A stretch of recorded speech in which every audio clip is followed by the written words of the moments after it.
Resultatet for foregående rytter var 0 fejl i anden fase i tiden 41,45.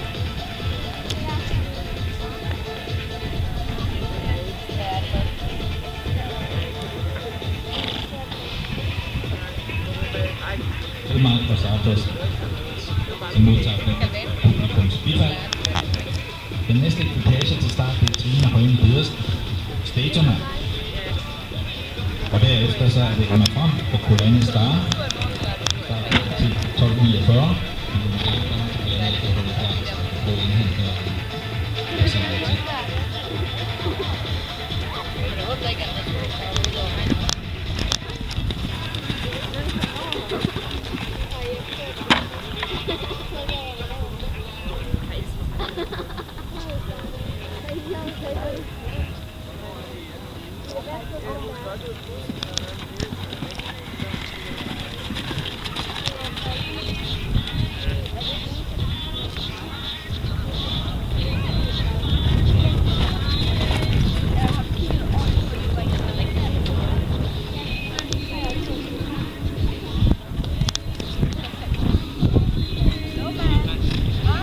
Vi vil gerne se start nummer 42, Kasper Moritsen Aage Mølles Giraffe på banen.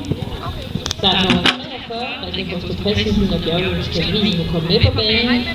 Og start nummer 44, Michelle Isahorst og 120 holder sig klar på banen.